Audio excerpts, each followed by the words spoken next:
2025, here we are, the wonderful new year. And what does that mean?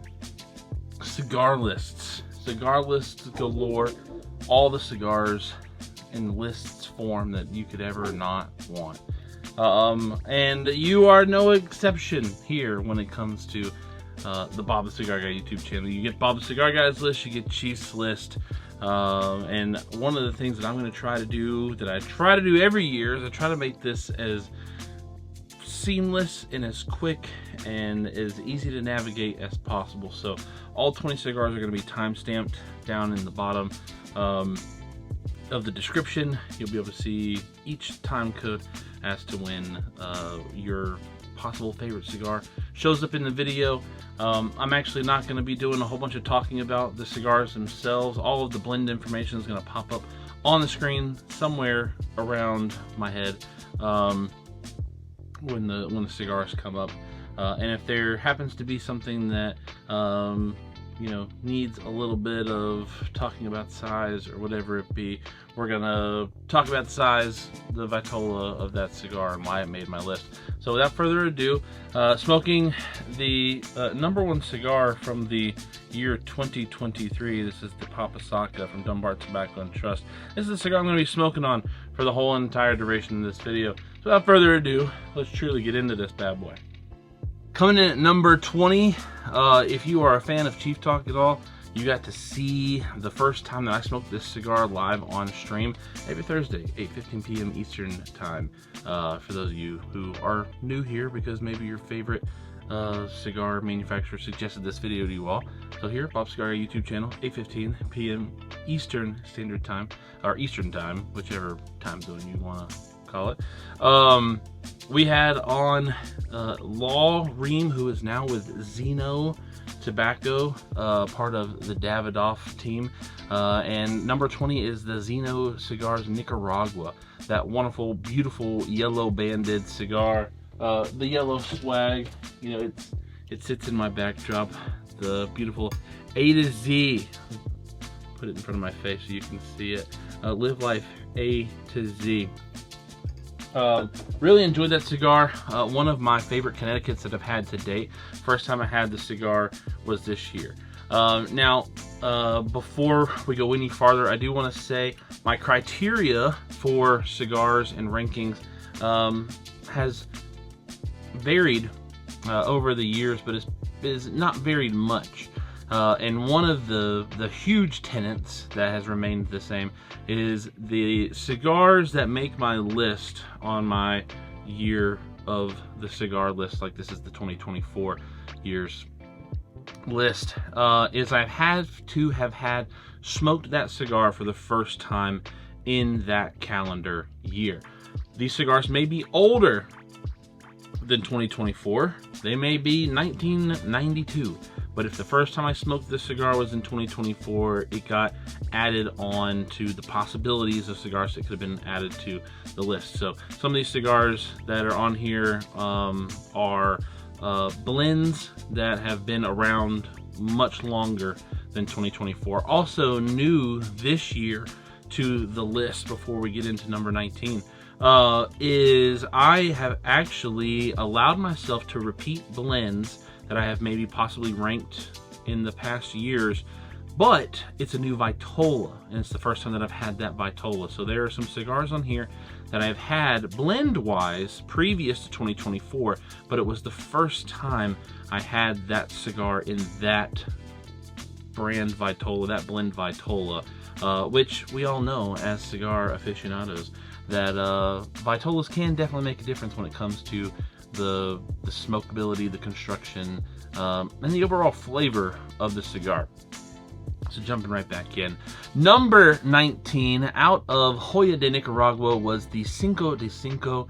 This was the 5.5, the 55 that Joya de Nicaragua put out. That was a blend that was inspired by people who have gone down to the Joya de Nicaragua factory in Esteli, Nicaragua, and have blended their own personal private blends there. They took a consensus of a lot of the tobaccos used, and they made the Cinco de Cinco. and I think that was really cool. Technically, I have a part in that. I don't know if they used my tobaccos or any of my blend. Bob the Cigar Guy also took a part of the Cigar Safari down there back in 2020, right before the world shut down. So it's kind of cool that I kind of have my hands in that. And anybody else who's ever been to the Hoya de Nicaragua portion of the Cigar Safari with Drew Estate got to technically have a part of the blend. 18 out of Black Label Trading Company, we have the Orthodox. We were sent this cigar middle of the summer, and I tell you what, I wish we had been sent more. I wish there were more Black Label Trading Company cigars sold in my area, because that cigar, it really smacked me around. Not that I don't not normally like Black Label Trading Company. They've just, you know, usually not near, you know, the top of my wheelhouse of what I want to smoke. And out of the top 20 cigars of last year, Orthodox comes in heavy at number 18. Number 17 was a cigar that I knew was going to make my list as soon as I saw it at PCA, and that is the Blue Eyed Jack's Revenge out of Ad Ventura Cigars. Really loved it. Loved the box design. Go check out our PCA videos and you can see more of the Blue Eyed Jack's Revenge. For the first time, I think, ever on any of my lists is My Father, and they're actually on my list twice this year. And at number 16, we have the My Father's Fonseca. Fantastic cigar. Love all of the My Father bands and the artworks, but the Fonseca for me just happens to be, like, I think one of my most favorite artworks I've ever seen on a cigar band ever. Top 15. So we are now through the first 5 of the list. Number 15 is the Angel Cuesta from J.C. Newman. And again, this is a cigar blend that I have had before, but the first time I ever had the Solomones, which is a 7 1/4 by 57 cigar, was at the PCA media pre-party that they had in Las Vegas this past year. They were handing them out, and I got 2 of them because they were, the first one was too good. I couldn't not get the second one. They had a box of them sitting there, right? They were for the media. I'm in the media, so hey, you do what you gotta do when it's wrong, right? Shout out Mike, my cannoli bro. 14, Crowned Heads, making the list for the first out of 2 times on this list with the Mil Diaz. Really loved that cigar. I had been looking forward to finding that cigar. And somebody had actually gifted me one. A good buddy of mine gifted me one, and I had the chance to smoke it earlier in the year. Smoked it, loved it, found more, smoked more. Congratulations, Crowned Heads, cracking top 15 at number 14. At number 13, another cigar that really surprised me. It was gifted to me, and I actually used it in a Halloween shoot. I'll try to put the photos in here with me smoking a cigar with a pumpkin on my head. But it's the Dia de los Muertos, the Drew Estate Deadwood cigar, Dia de los Muertos, at 13. One of my favorite sweet infused tipped cigars that I've ever had to date, and now it is my absolute favorite from the Deadwood line. At number 12 is another cigar that is the blend that I have had previously, but again, it's a new vitola for me. And this is the Rose of Sharon by Southern Draw, which is a Casa de Monte Cristo exclusive. It is also a Solomon, a 7.12, which is like, what, 7 1/8 by 58. So a little bit shorter but thicker in the ring gauge than the Angel Cuesta was in that Solomones, but another Solomon Vitola. And I'm really usually not a big fan of the Solomon because of how long it takes to get the cigar to really light from the bottom, because it, you know, it comes down to a small point. But that cigar, great job, Robert Holt and Co. Casa de Monte Cristo, fantastic cigar. At number 11 is the Postani Connecticut. Postani wowed me last year when it came to the Warbear Wotec. I smoked it right at the end of the year last year, and it blew me away, and it made my list at like around this same number. This is number 11. I think last year they were number 12 or 13. The Postani Connecticut, I actually got it handed to me at PCA when we got to sit and interview Pausani this past year. Again, go check out our PCA interviews. We have a whole entire playlist of everything PCA 2024 and 2023, and we're gonna have one 2025. So get ready to look forward to that content coming out in a few months. But the Pausani Connecticut, if I'm correct, is the highest Connecticut on my list. 2 Connecticut cigars, to my knowledge, on the list. That Pausani Connecticut, fantastic cigar. I love that black and gold band. Number 10, so the top 10, big boom, boom, boom. Let me do a little puff here. Now that we're well lit and smoking again, I've been doing a lot of talking, right? We're in here, what, 9 minutes so far? So not too bad with not puffing a whole lot on the cigar for it to almost have gone out on me. But we hit here right in the midway point at 10. Definitely got to speed this up if I'm at 9 minutes. Is the Classico Original from Joya de Nicaragua. This is a cigar. Actually, this might be a Connecticut now that I'm thinking about it. Kibosh everything I've said to this point. If it's a Connecticut, it'll put it right here on the screen. I'll say, like, it is, dummy. I love that cigar. Really enjoyed that cigar. And to my knowledge, I believe, if I remember correctly, that was the first cigar that was manufactured for the United States White House back in the middle 1900s. I want to say middle 1900s because I don't know if it's 1960s or 1970s. Might even be 1950s, but I think it's the 60s. Number 9, my father coming back onto the list with the La Gran Oferta. I hope I have said the name right. I hope I have not butchered it. I think I'm saying it correctly, but another cigar with another band that blows me away, and I just sit there and say, I really, really, really enjoyed that cigar. Number 8 with a company that is also on here twice, but this is their first time. So they have 2 top 10 cigars, is the Alec Bradley Safe Keepings. One of my favorite artworks of this whole entire year. I know I said earlier that the Fonseca was one of my favorite artworks. I take it back. Alec Bradley Safe Keepings band.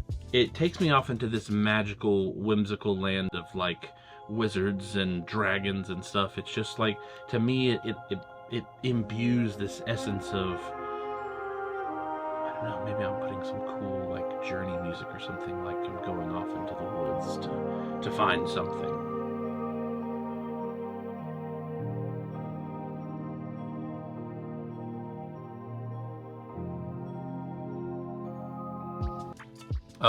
Number 7, which this cigar surprised me very much, because I am actually not a fan of this blend at all. I love the company, but I have never really enjoyed the blend. But in the Flying Pig Vitola, the blackened M81 Pig blew my socks off. Fantastic cigar. Really, really, really surprised with that cigar, and it makes my list so high because I'm not a blackened fan. A blackened M81, S84, I really don't like those blends very much. It's like I'll smoke them, right? None of these blends I would ever say I absolutely abhor. I will smoke them, but it's not a cigar that I reach for the first few tries, right? But the Flying Pig, number 7, absolutely reaching for it as soon as I can. Number 6, just outside the top 5, Crowned Heads makes a return to the list with the Coroneta Maduro, another cigar that I got at PCA. It was at a PCA pre-party in a pack of cigars that Crowned Heads had put together, and man, blew me away with how good the cigar was. Reminded me just how much I love Crowned Heads. That Coroneta Maduro, bing, bing, bing, and the Mil Diaz. Crowned Heads, congratulations. You didn't make the top 5, but you did get on the list twice, and only a couple companies did that this year. At number 5, back again with Alec Bradley, is the Chunk, a cigar that I have fallen in love with. I don't know if it's because it tastes so good, I'm a chunk myself, or what. But it's a cigar that if I was going to describe myself as a cigar, I would say I am the Chunk. Nice, meaty, deep tones, the Maduro. Fantastic cigar. Really enjoyed it.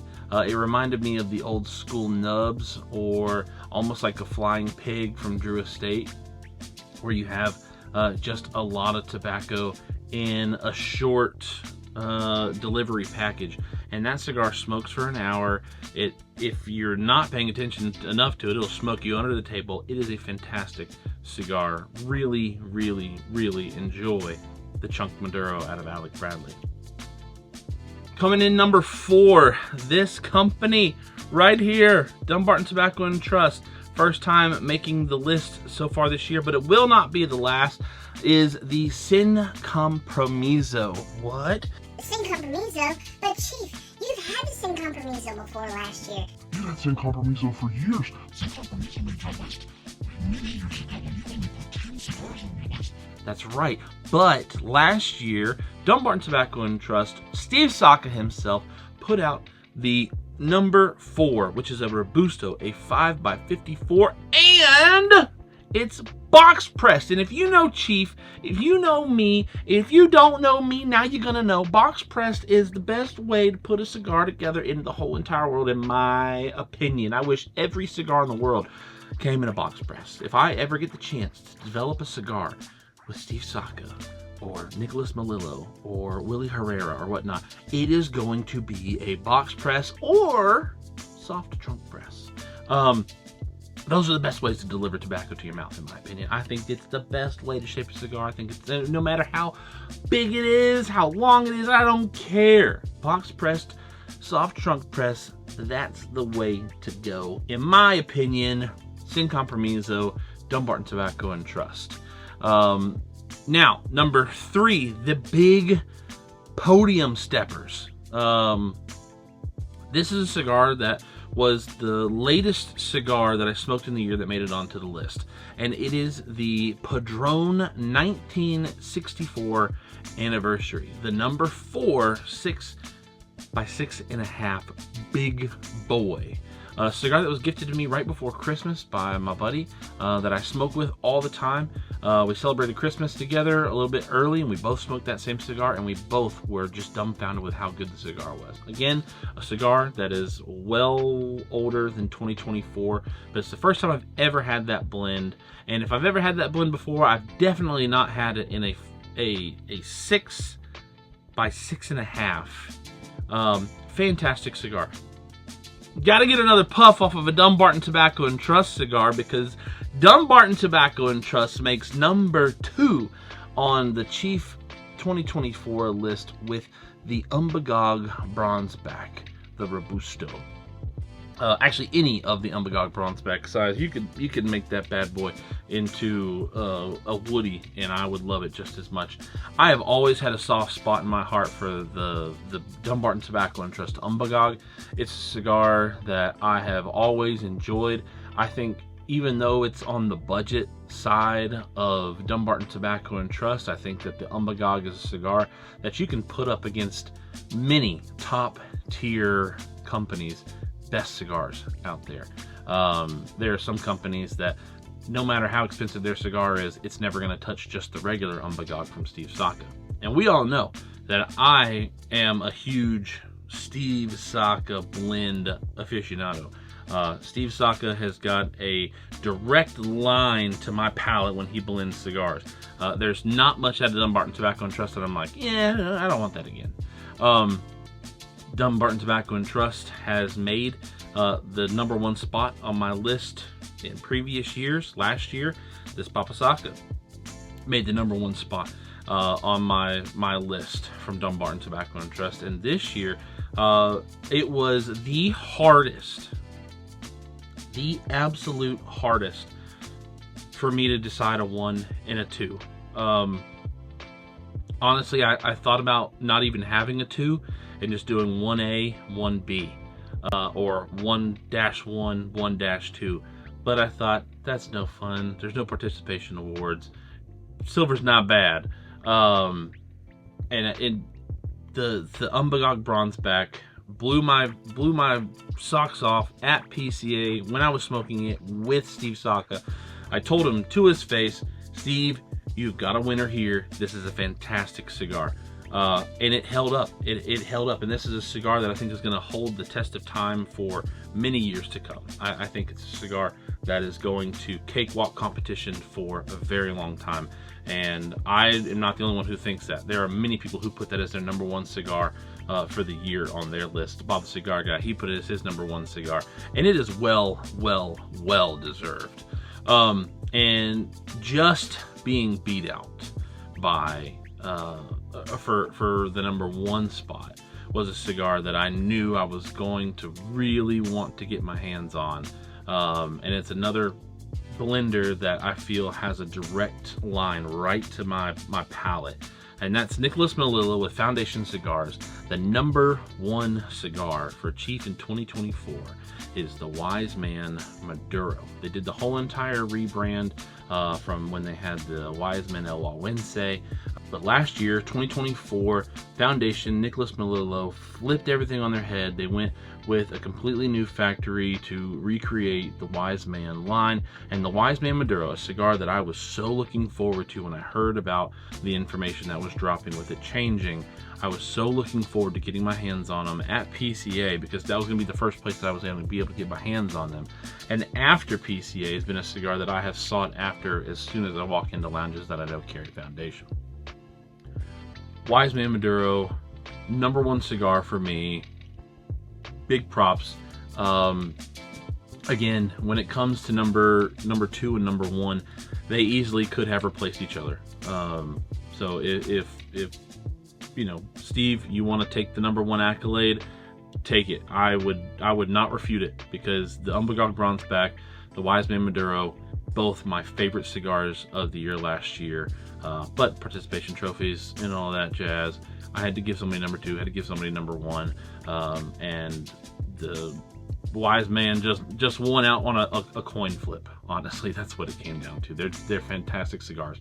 They're going to be my top favorite cigars probably for the rest of my life. Both you and Foundation, you and Nicholas Melillo, you and Steve Saka both have a grip on my bank account and my palate when it comes to cigars. So congratulations on that. That's your consolation prize.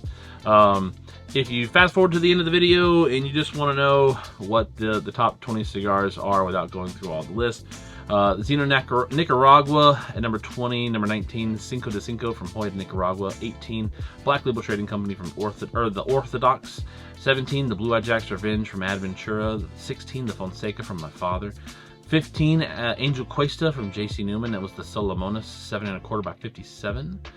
14 was the Mil Diaz from Crowned Heads. 13, the Dia de los Muertos Deadwood Tobacco Drew Estate. 12, Rose of Sharon Southern Drawl, that was the Casa de Monte Cristo. Also a Solomon Vitola at 7.12 by 56 ring gauge. 11, just missing out on the top 10, was the Connecticut from Postani. 10, the Classico Original from Hoy de Nicaragua. La Gran Oferta by my father at #9. At #8 was the Safe Keepings, love it, by Alec Bradley. #7, the Flying Pig Blackened cigar from Drew Estate. 6, the Coroneta Maduro from Crowned Heads. 5, the top 5 spot, the Chunk from Alec Bradley, the Chunk Maduro at that. 4, Sin Compromiso by Dumbarton Tobacco and Trust Robusto. It's actually the #4 is what it's labeled as. It's a 5 by 54 box press. 3, the Bronze 1964 Anniversary by Padron. It was the #4 Vitola, which is a 6 by 6.5. Then you had the Umbagog Bronzeback at #2 from Dumbarton Tobacco and Trust. It's the I have down Robusto, but it could be any cigars and any size in the world, and it's a fantastic cigar. And then #1, the Wise Man Maduro from Foundation Cigars. Fantastic cigars that I had the opportunity to smoke this year. And I wish I could go back and smoke every single one of them again in this video and just have all top 20 in one video. But I'd be here a while, and you guys don't want to be here that long. So, 2024's list in the bucket. It's done. It's complete. It is. You have it. So I hope you've enjoyed this list. If you only come back for my list every year, I'll see you next January. And if you want to hang out on the channel a little bit, I myself am live every single Thursday, aside from holidays and travel, here on the Bob the Cigar Guy YouTube channel for Chief Talk, where we hold a 2-hour live stream. We hang out, we talk, we have industry leaders, we have blenders, we have distillers on the show all the time. And just come be a part of the HERF, be a part of the fam, be a part of the love.